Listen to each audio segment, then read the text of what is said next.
BBC Sounds. Music, radio, podcasts.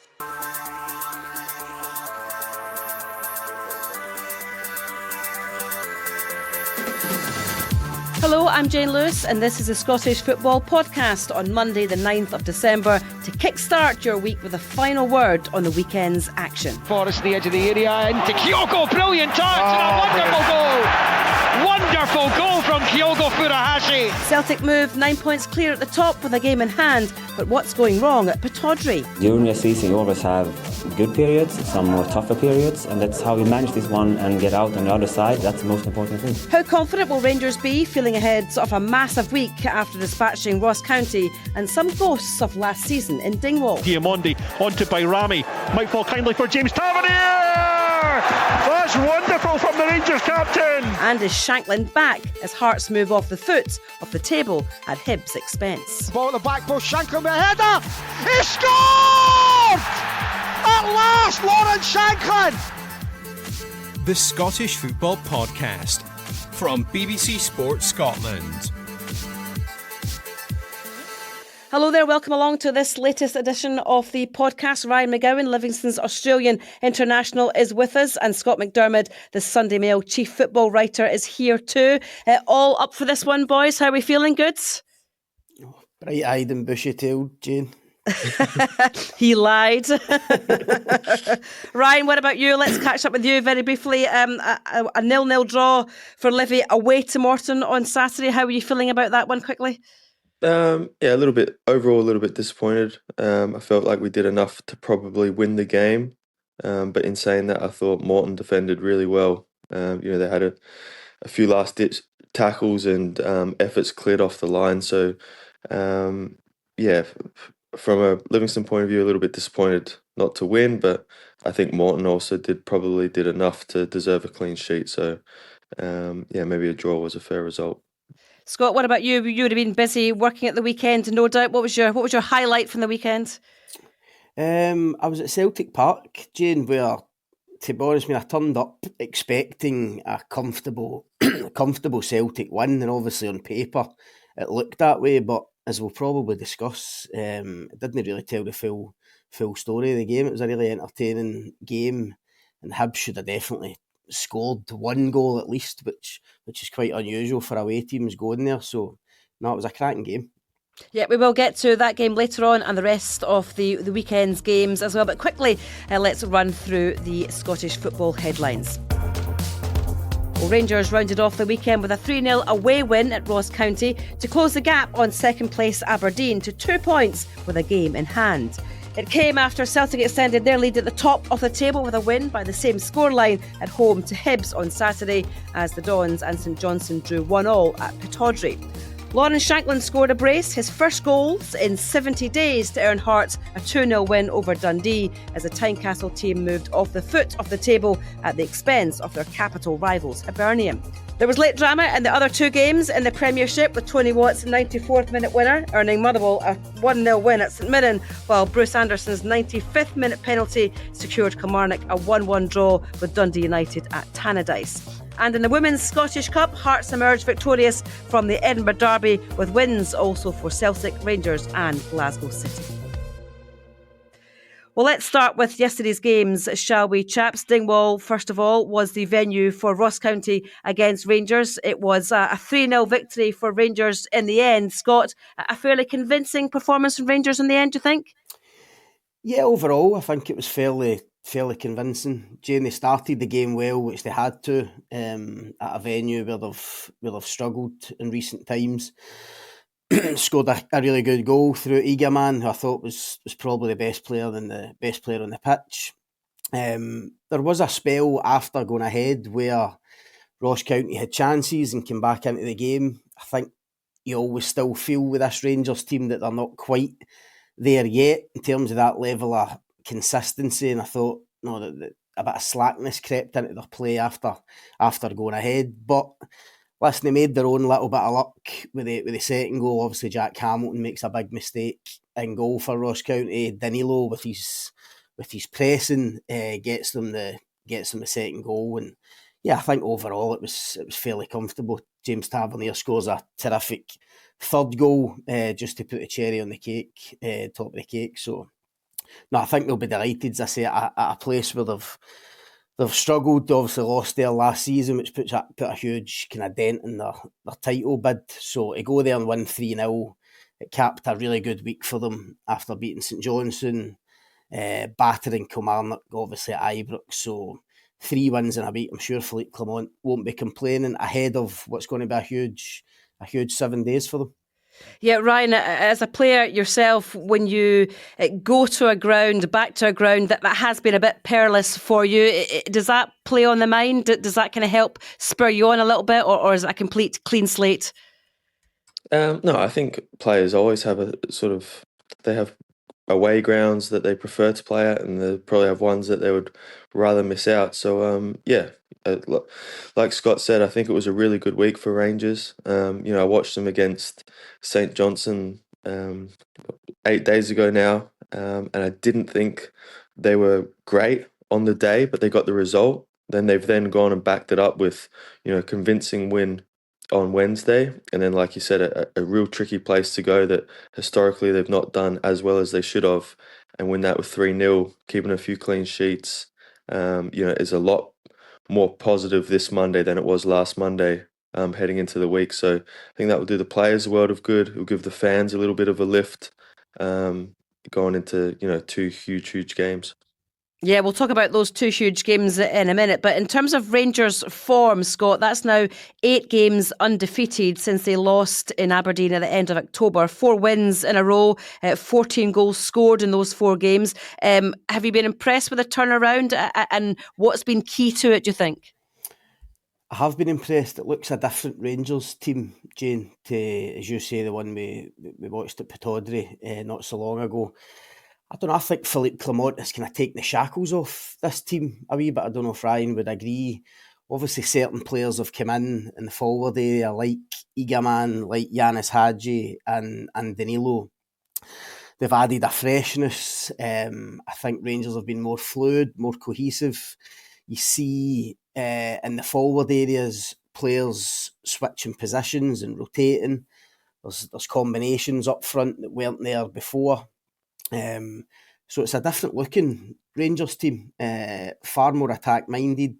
Even in the first half on Sunday, I think you saw a lot more chances, a lot more shots, and that's what the Rangers fans want to see. It's about keeping that up now and keeping that consistency. Obviously, the blow for Clement is that he's into the European game in midweek, and Danilo and Hadji aren't in the squad for Europe, so he's going to have to tinker with it again. So I think it's a combination of, as I say, different players coming in, players coming back fit again and available, but also Clement kind of changing not being so rigid with his formation and his shape, taking the shackles off a wee bit and giving them a bit more freedom to play. Well, Ryan, Scott's saying there that they have to try and keep this momentum up, but the next couple of games are going to be a bit of a test to see whether they can do that. Spurs, obviously, on Thursday in Europa League, and then Celtic in the League Cup final. How will Rangers be feeling ahead of those games? Because they really are kind of litmus tests of how far they've come, aren't they? Yeah, I think if you're a Rangers player, you have to be confident going into any game. That's the demands of a club that size, is that you have to win every game. So I think they'll be looking at Tottenham thinking this is a good opportunity or a good time to play them. They've not been getting the results that they've probably wanted, and they will not be looking forward to coming to Ibrox with how well Rangers do in Europe, especially, which means it's leading into a cracking game, I think, because like we've touched on, Rangers are in a good vein of form. They're feeling confident. Ange and Spurs will be a little bit,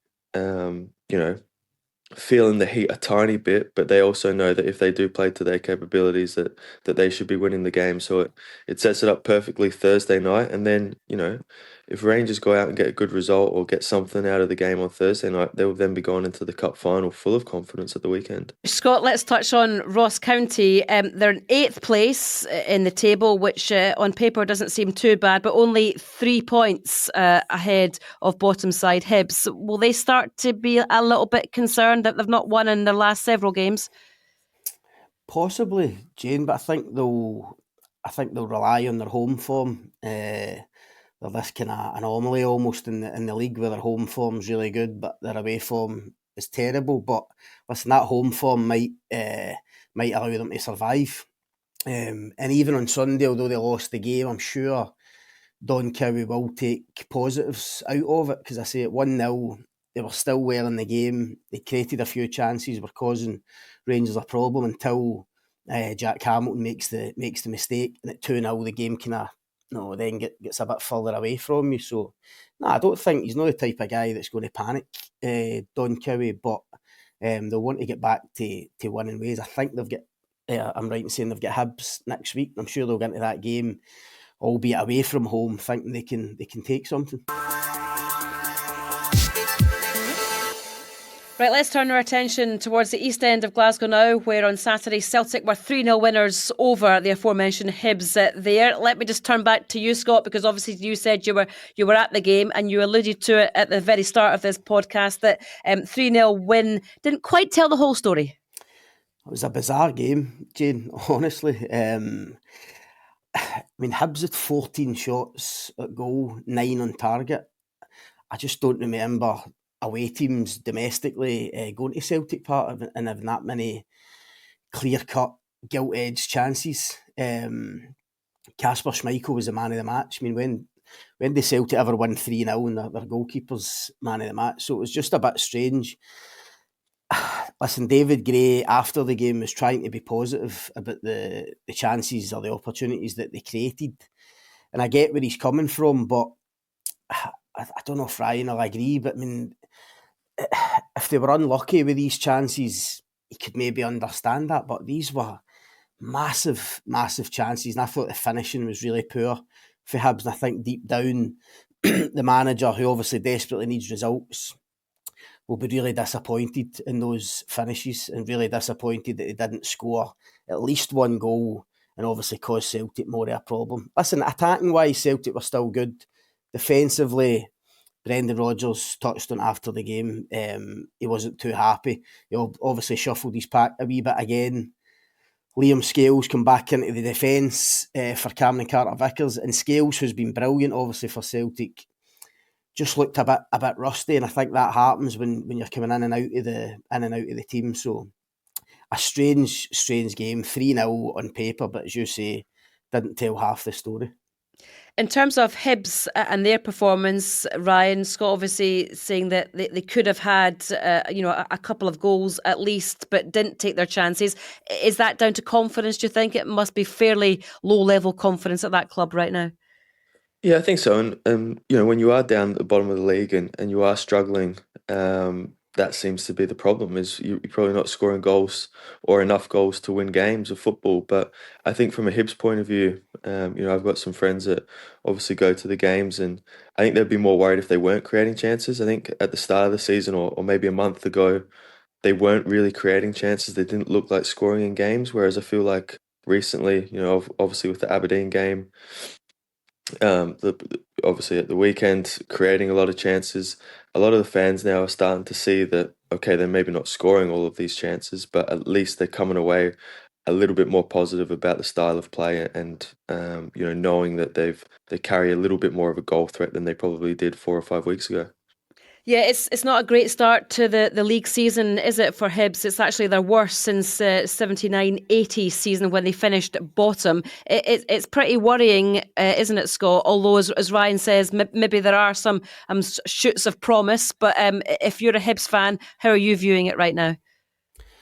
It's always a worry when you're not scoring goals at one end, Jane, and you're conceding at the other. I mean, I think Hibs' problem consistently has been defending, but as I say, on Saturday, it was at the other end with the big chances. So yeah, listen, of course fans are going to be worried. It's been an awful start to the campaign, and you feel for David Gray in a sense, because there has been a lot of relatively positive performances in there, but they just haven't get the results. But listen, I suppose as Ryan says, if they keep creating chances like they did on Saturday, you have to imagine, with the forward players that they've got, you have to imagine they'll start taking them at some point. And Kukarevic, the striker they've got obviously on loan, was guilty on Saturday. He came off injured, actually, the nightmare kind of 25, 26 minutes. I just wonder whether Dwight Gale might now get a chance. No, this is a guy who's got proper experience, Premier League experience. No, he's a goal scorer. Hasn't started as many games as people would have maybe have thought. I just wonder after Saturday whether David Gray will maybe throw him in up front, and hopefully their fortunes can turn around. Well, let's go from Hibs to Hearts now, and a good win for your old side, Ryan, 2-0 against Dundee. And for Lawrence Shankland, well, he's back, isn't he? 2 goals. Yeah, it's obviously personally great for him to score those goals. He's had a little bit of a difficult time recently, obviously missing the penalty in Europe and not scoring, sorry. So it'd be good to get sort of that off his back. But a feeling, having watched Hearts a lot, I think his hold-up play and his link-up play and what he does bring to Hearts has still been very, very good. It's just been that he's not been scoring goals, and obviously as a striker and him scoring as many goals as he done last year, that just kind of slowly builds up and becomes a bigger thing. So what I was really liked is obviously the celebrations after he scored. You could see that everybody in the squad was absolutely delighted for him, and it kind of puts to bed that little bit of a narrative that not that he's a bad egg, but people were saying his attitude was disappointed and his body language. I just think that when strikers aren't scoring, fans, pundits, everybody kind of starts looking to see if there's anything that they can pick up on. And having played against them and obviously watched them a lot this year, I just think it has purely been goals that has been missing. I think his link-up play and some of his overall performances have been very good this season.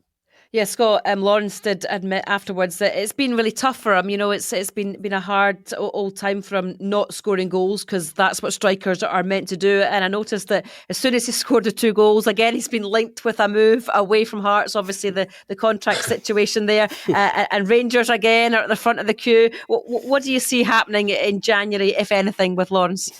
He's back scoring again, so he's in demand again. I agree with Ryan. I mean, I don't think his game, aside from scoring, has really suffered at all. I think his link-up play and that's been excellent for Hearts. You could see the relief in his face after getting that goal on Saturday. And like is often the case with strikers, he scores a brilliant first goal with a header. And then the second goal is almost like a sclaff, but it goes in. No, it doesn't connect with the second one, but suddenly the confidence is soaring again. Listen, we all know he's out of contract at the end of the season, so he can start talking to clubs in January. No doubt Rangers will be linked again. I don't know if that ship sailed, to be honest. I'm not sure Shankland would be someone that Rangers are looking at in January for a variety of reasons. Maybe depends if Rangers can get players out the door. They'll certainly be looking at strikers, but whether he's one of them, I'm not so sure. But it's no big surprise as soon as he hits the back of the net, suddenly he's a good player again. Yeah, well, it was a good weekend for Hearts. For Dundee, a disappointing one, Ryan. They didn't register a shot on target. Is that a surprise to you? A little bit. They had such a good result midweek, against Motherwell, scoring 4 goals and looking really dangerous in that game to then go away to Tynecastle, which is a difficult place. But I just think they just maybe lacked a little bit of firepower. They also had Tiffany and Murray on the bench to start with. I think maybe Tony Dock's just shuffling his pack a little bit, and he's maybe got one eye on games coming up in the next coming weeks, because it is a busy time of the year, and just making sure that his sort of senior players or most valuable players are fully fit throughout this busy period.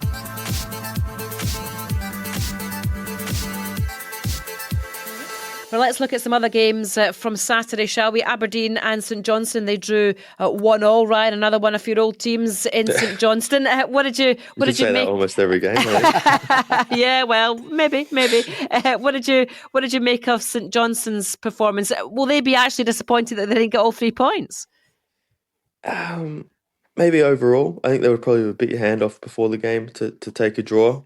With the sort of, I feel like since the new managers come in, I think they have been playing a different style of football. I think they've looked a lot better team than they were at the start of the season. They're carrying much more of a threat.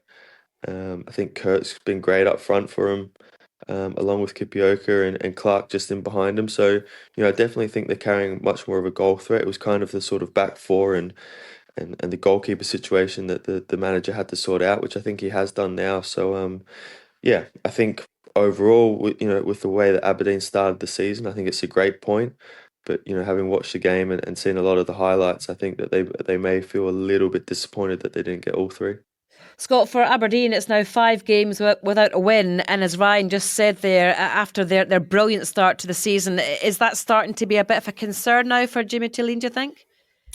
I'm not sure about concern, Jane. I think there has to be a wee bit of perspective. Of course, the form has dipped, but I think we all expected that to happen after the kind of blistering start. If you'd have said to Aberdeen fans, no, you'll get third place in the league this year, I think they'd have bitten your hand off in the summer. Of course they would. I expect Rangers to go and take over in second place. But I still think Aberdeen are in pole position, obviously, to go and finish third, and that would represent a great season for them. So I just think they need to be, fans shouldn't get carried away. Of course, there's been a wee dip, but I think they'll be okay. I don't think the results have been terrible. I don't think performances have been terrible. What I would say is, in terms of Jimmy Tilleen, we made 3 changes, I think, again at half time on Saturday. Brought Duke and Palaversal, and they had a big impact. I think he's probably got to get back to what he thinks is his strongest 11 and maybe stick with it for a couple of games just to get them back on track again. Yeah, they seem to start games, or recently they've been starting games pretty slowly, Ryan. I think 70% of their goals this season have come in the second half. So he always kind of wants to kind of flip that, doesn't he, and start the games with a bit more intent. Yeah, but I think if you speak to both managers before the games, it's the famous saying, everyone says get off to a good start and get a foothold in the game. That's what everybody wants to do. Whether you can do it first or you can do it better than the opposition is the key to it. So I think there's 2 ways to look at it. You're lucky to have a sort of bench that can impact the game, which is what he's obviously got. Being able to make substitutions in the second half to impact the game is a positive thing.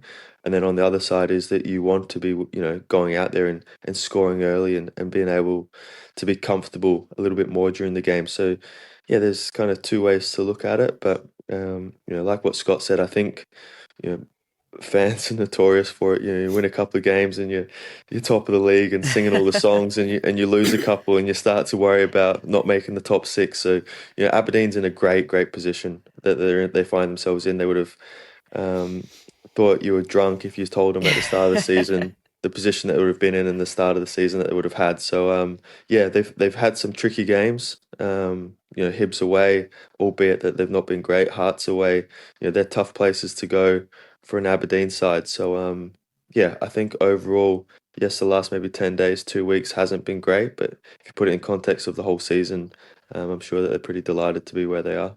Well, let's touch on the last couple of games from the weekend. I'm fair to say that late goals were the order of the day. Let's talk about Motherwell first of all, with that 94th minute Tony Watt winner after Alex Gogic was sent off for St Mirren. That was a big win for Motherwell, Scott, and also a big goal for Tony Watt. It's been a while.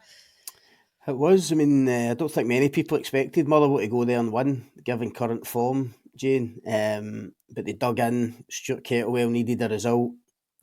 He's put his faith in Tony Watt the last couple of games up front, and obviously helped by Alex Gogic, his red card during the game. But fair play to them, Motherwell kept going and scored a cracking goal. Lennon Miller with another brilliant assist from a free kick. And as you say, pleased for Tony Watt. I think it's his first goal since going back there. Good finish and a brilliant 3 points for them.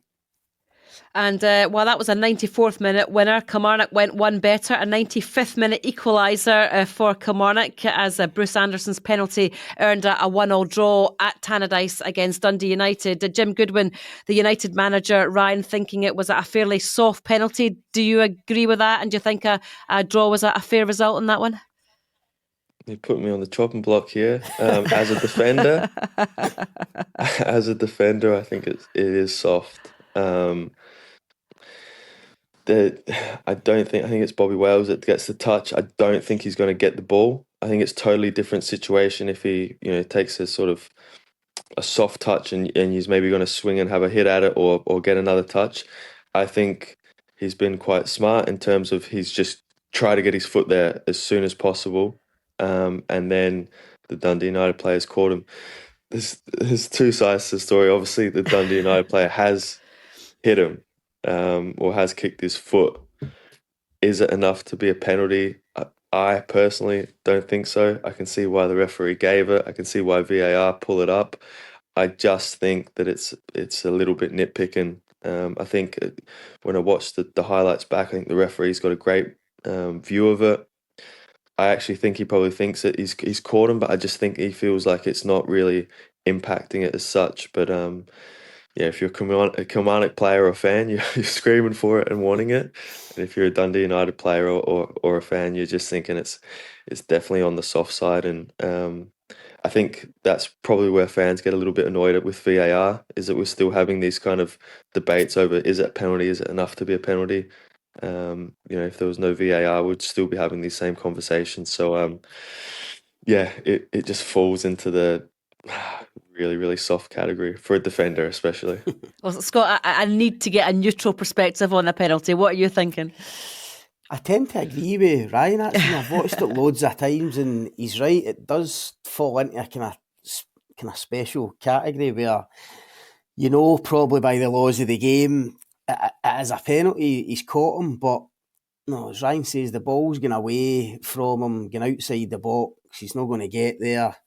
It's not a massive touch on the striker. So, listen, if you're Kelly, you're absolutely delighted, but if you're Dundee United, you're fuming. It's just one of those ones. Right, I think we should just leave it there, shall we, with people being fuming. Thank you very much to Scott McDermott and to Ryan McGowan for your insights on this podcast. Remember, we'll be here with new episodes of the Scottish Football Podcast bright and early every weekday morning, so make sure you don't miss out. Just subscribe on BBC Sounds and have your push notifications turned on in your phone. Thank you very much for listening to this one. We'll see you next time. Bye-bye.